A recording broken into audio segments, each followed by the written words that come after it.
हाँ जी फ्रेंड्स, स्वागत है आपका आपके अपने यूट्यूब चैनल में कॉमर्स एंड इकोनॉमिक्स गाइड में। तो गाइज, आज का हमारा टॉपिक रहने वाला है MEC 004104 economic of growth and development. तो भाई, आपको पता है ये इग्नू की सीरीज़ कंटिन्यू है और कॉमर्स एंड इकोनॉमिक्स के हम जो प्रीवियस ईयर बेस पे जो मोस्ट एक्सपेक्टेड क्वेश्चन होते हैं उनकी वीडियो लेके आते हैं। तो अगर आपको मेरी वीडियो पसंद आती है तो चैनल को सपोर्ट करना, लाइक शेयर सब्सक्राइब जरूर करना, ठीक है। तो आज का हमारा टॉपिक रहने वाला है कि distinguish between economic growth and economic development, structural changes associated with development को भी समझाइए, ठीक है। तो इकोनॉमिक ग्रोथ क्या होती है? एक सिंगल डायमेंशनल मतलब क्वांटिटिव कॉन्सेप्ट है। ये सिर्फ देश की जीडीपी, इनकम और प्रोडक्शन का जो बढ़ना दिखाता है, ठीक है। ऑन द अदर हैंड जो डेवलपमेंट है, वो डेवलपमेंट क्या कहती है कि एक मल्टी डायमेंशनल क्वालिटी कॉन्सेप्ट है जिसमें ग्रोथ के साथ साथ poverty reduction, better health, education, lifestyle में सुधार, स्ट्रक्चरल चेंज शामिल होता है, ठीक है।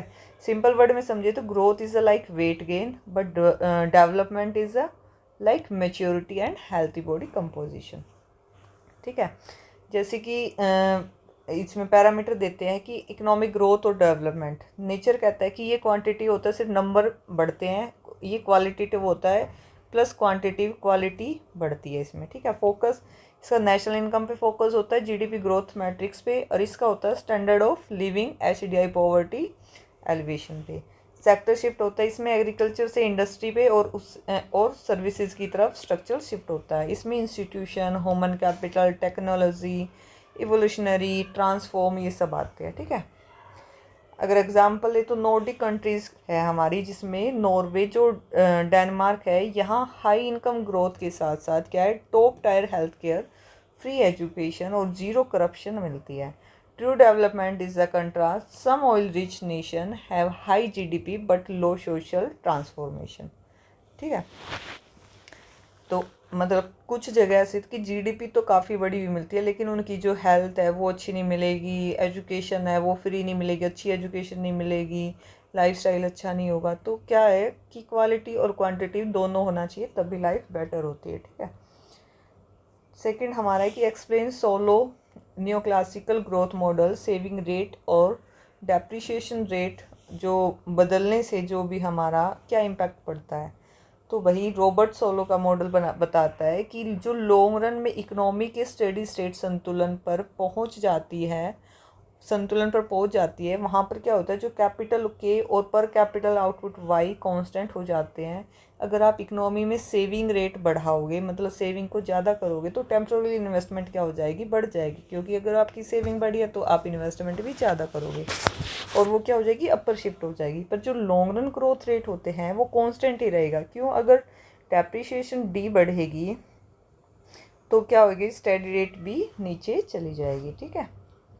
कोर इक्वेशन क्या कहती है, जैसे कि डेल्टा के मतलब जो भी चेंज हुआ कैपिटल में, वो S for saving into F function कहता है कि K capital minus N minus T और इंटू में के, मतलब वेयर जो एस एफ के मतलब एक्चुअल इन्वेस्टमेंट है, एन प्लस टी के equal to break even requirement to match wear and tear, ठीक है। जो रियल लाइफ एग्जांपल में post WWII Japan and Germany, मतलब वॉर के जो बाद इनकी कैपिटल स्टॉक जो था वो तबाह हो गई थी, तो के वॉज वेरी लो चली गई थी, कैपिटल थी इनकी वो काफ़ी लो चली गई थी। तो ये सोलो मॉडल के मुताबिक उनकी ग्रोथ रेट कैचअप फेज में बहुत तेज़ी से भागा, क्योंकि उन्होंने सेविंग और हाई टेक्नोलॉजी री इन्वेस्टमेंट पर फोकस किया। भाई जो ज़्यादा से ज़्यादा सेविंग करनी सीखी, जो फालतू जगह खर्च हो रहे थे वो छोड़ दिए उन्होंने, और फिर क्या किया, उसको इन्वेस्टमेंट करना शुरू किया, तो जल्दी से इनकी दोबारा से ग्रोथ स्टार्ट हो गई, ठीक है। इसके बाद आता है हमारा critically examine the Harrod Domar growth model. इसकी जो लिमिटेशन है वो क्या है? हेरोडोमर मॉडल कहता है कि ग्रोथ प्योरली दो चीज़ों पर डिपेंड करती है, एक सेविंग रेट पर, दूसरा कैपिटल आउटपुट रेशियो पर। इकोनॉमी को स्मूथली ग्रो करने के लिए तीन ग्रोथ रेट बराबर होने चाहिए, actual growth G, warranted growth GW, natural growth GN। इससे बैलेंस में थोड़ा सा भी अगर जो डेविएशन हो जाए तो जो इकोनॉमी बैलेंस खो देती है, जिसे क्या कहते हैं, नाइफ इज इक्विलिब्रियम कहते हैं, ठीक है। इसका फॉर्मूला होता है G इक्वल टू S मतलब जो भी हमारी सेविंग अपॉन में C मतलब कंजम्पशन। जो भी हुई है, ठीक है, वो capital output ratio equal to C हमने ये माना था, इसमें इसको लिया गया है, और एस मतलब सेविंग रेट को लिया गया, ठीक है। इसके बाद जैसे अगर सोवियत यूनियन है, यूएसएसआर अर्ली प्लानिंग, उन्होंने क्या किया था, हैवी इंडस्ट्री इक्विपमेंट में कैपिटल इन्वेस्ट किया, और जो ग्रोथ तो मिली और एस था वो ऊपर भी गया, पर जो उसका कैपिटल आउटपुट रेशियो था ना सी, इनएफिशिएंट हो गया, एफिशिएंट हो गया, जिसकी वजह से इकोनॉमिक सिस्टम ब्रेक डाउन कर गया, ठीक है। इसके बाद आता है what is endogenous growth theory. ये क्या होती है, एक्सोजीनियस मॉडल से बेहतर क्यों है।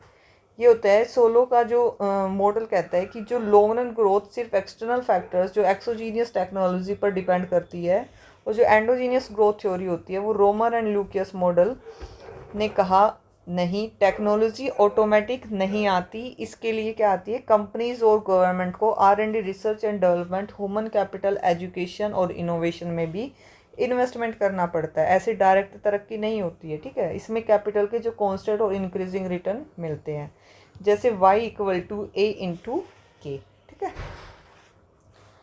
जैसे सिलिकॉन वैली है यूएसए में, जो बेंगलोर इंडिया, ये क्या करती है, ये टेक हब इसलिए नॉन स्टॉप ग्रो कर रहे हैं, क्यों, क्योंकि यहाँ पर जो नॉलेज है वो क्या हो रही है, स्पिल ओवर है, और एक इंजीनियर का इनोवेशन दूसरी कंपनी का स्केलेबल इंसाइट देता है, जिससे रिटर्न कैप्चर होते हैं, ठीक है। अब आता है कि explain Lewis two sector model of development in a labour surplus economy. भाई जो आर्थर लेविस ने कहा था कि जो डेवलपिंग कंट्री में दो सेक्टर होते हैं, कौन से, एक सब्सिस्टेंस सेक्टर, एक होता है कैपिटलिस्ट सेक्टर। तो सब्सिस्टेंस सेक्टर जो होता है ट्रेडिशनल एग्रीकल्चर, जहाँ जो एक्स्ट्रा लेबर की जो मार्जिनल प्रोडक्टिव जीरो होती है, उसे क्या कहते हैं, डिस्क्रिप्ट अनएम्प्लॉयमेंट, ठीक है। और कैपिटल सेक्टर जैसे मॉडर्न इंडस्ट्री जहाँ जो हाई प्रोडक्टिविटी होती है, इंडस्ट्री जो इंडस्ट्रियलिस्ट एग्रीकल्चर से फ्री सस्ती लेबर को इंडस्ट्रीज में शिफ्ट करके करते हैं, और जो सरप्लस प्रॉफिट को डबल रीइन्वेस्ट करते हैं। जैसे मैंने एग्जांपल दिया था लास्ट वीडियो में कि जैसे एक खेत में काफ़ी सारे लोग लगे हुए हैं, और वहाँ पे एक खेत में 10 लोग लगे हैं, लेकिन काम वहाँ पे 5 का, अगर 5 लोग करेंगे तो भी उतनी आउटपुट आनी है, और 10 करेंगे तब भी उतनी आउटपुट आनी है। तो जो 5 है उनको हटा के हम बाहर फैक्ट्री काम में या फिर इंडस्ट्री एरिया में भेज देंगे, तो वहाँ से आउटपुट भी ज़्यादा आएगी, लोगों की इनकम भी बढ़ेगी, ठीक है। जैसे चाइना है, चाइना क्या करता है, मैन्युफैक्चरिंग बूम 1980 से 2000 में मिलियन ऑफ रूरल वर्कर ने विलेजेस छोड़े और फैक्ट्रीज में काम करने आ गए, ठीक है। तो इस मैसिव चीप लेबर शिफ्ट ने चाइना को क्या दिया, वर्ल्ड का मैन्युफैक्चरिंग हब बना दिया, जब तक उनका क्या था, लेविशियन टर्निंग पॉइंट नहीं आया, ठीक है।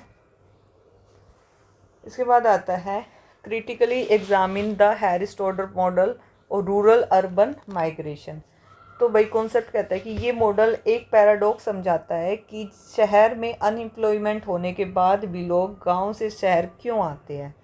तो टोडेरो ने कहा कि जो वर्कर सिर्फ करंट वेजेस नहीं देखता, वो क्या देखता है, एक्सपेक्टेड अर्बन वेजेस देखता है। अगर शहर में फॉर्मल सेक्टर की वेजेस बहुत हाई होती है, तो क्या करता है, वो रूरल वर्कर को सोचते हैं कि जॉब मिलने के थोड़े चांसेस है भी है, तो क्या है, उनका एक्सपेक्टेड पे आउट जो है वो गांव से बेहतर है, क्योंकि गांव में मान लो वो वहाँ गाँव में अगर वो दिहाड़ी कर रहे थे 500 रुपये मिल रहे थे उसको, लेकिन शहर में आके 800 रुपये मिल रहे हैं, तो वो क्या सोचते हैं, अगर नौकरी ना भी मिली तो हम मजदूरी कर लेंगे वहाँ पे, तो वो भी ज़्यादा है।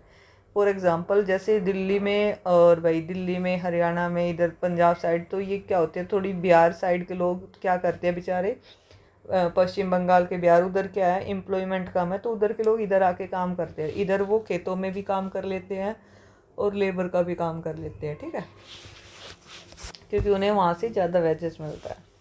तो माइग्रेशन जैसे expected urban wages equal to actual urban wages into probability of getting a job. तो माइग्रेशन टू दिल्ली मुंबई मतलब रूरल एरिया से जो लोग हैं शहर आते हैं, उन्हें पता होता है कि आते ही कॉर्पोरेट जॉब नहीं मिलेगी, तो जो टेम्परेरी अर्बन इनफॉर्मल सेक्टर में सेटअप होकर फ्यूचर हाई फॉर्मल पे आउट की प्रोबेबिलिटी टारगेट करते हैं वो, ठीक है। मतलब भाई कोई छोटी मोटी कोई कुछ और काम मिल जाएगा, उसको कर लेंगे जब तक उन्हें परमानेंट जॉब नहीं मिलती। What is the vicious circle of poverty, इसको ब्रेक कैसे किया जा सकता है। तो भाई जो रेगनर नक्शे ने कहा था कि एक country is a poor because it is a poor, कई बार ये डेफिनेशन में पूछ लेते किसकी है, तो पॉवर्टी का एक साइकिल लूप होता है सप्लाई साइड से, जैसे low income, low saving, low investment, low productivity, low income, ठीक है। और डिमांड साइड से जैसे low income, low purchasing power, low demand, low incentive to invest, ठीक है। तो दोनों साइड से जब तक इनकम बढ़ेगी नहीं तो ये सारे काम कैसे होंगे। तो भाई ब्रेक स्ट्रेटेजी मैट्रिक्स में जैसे कि vicious component, breaking mechanism, government push, जैसे low saving trap, financial inclusion, micro credit network, Mudra loans, ये सब किस में आते हैं, लो सेविंग ट्रैप में। और लो परचेजिंग डिमांड जैसे direct benefit transfer, DBT and जो कैश इंफ्रास्ट्रक्चर वगैरह इंजेक्शन वो आते हैं। इसके बाद आता है हमारा critically examine the big push theory of economic development. जो पॉल रोसेंशियन रोडन है वो ने ये थ्योरी दी थी, ठीक है। तो उसने क्या क्या क्या कहा था, रोसेंस्टेन रोडन है इसका नाम भाई, ठीक है। इनके तो पता नहीं ऐसे ऐसे नेम होते कई बार बोलने भी नहीं जाते।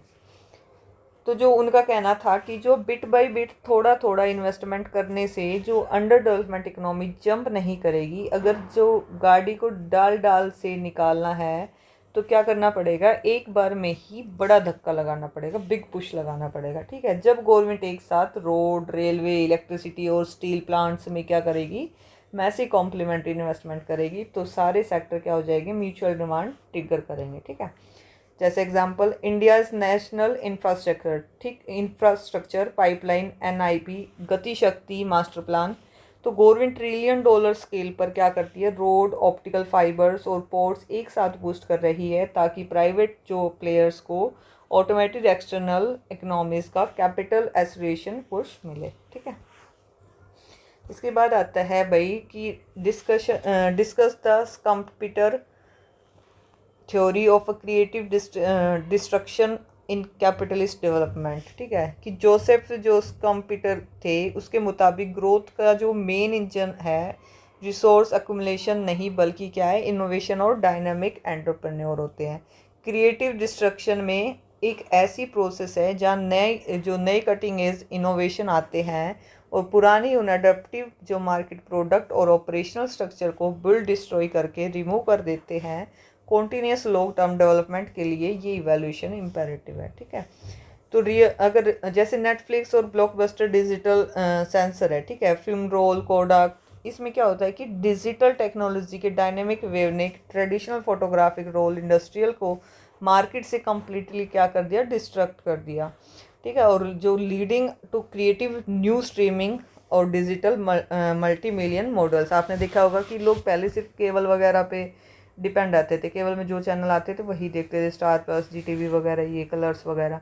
लेकिन आजकल के लोग क्या है, आजकल नई चीज़ें आ गई है और आजकल तो हॉटस्टार पे सारी चीज़ें, लेकिन हॉटस्टार भी कोई नहीं देखता।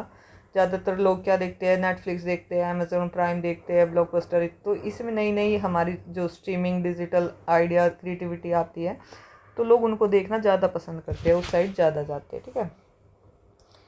इसके बाद आता है what is a total factor productivity, TFT and growth accounting. तो भाई growth accounting framework output expansion को ब्रेक डाउन करता है फिजिकल फैक्टर कैपिटल के एंड लेबर एल और स्ट्रक्चरल एफिशिएंसी वेरिएबल में जो आउटपुट ग्रोथ कैपिटल और लेबर का रो नंबर बढ़ाने के बाद भी जो बैलेंस रह जाता है तो उसे क्या कहते हैं, टीएफपी, ग्रोथ सोलो रेजिजुअल कहते हैं।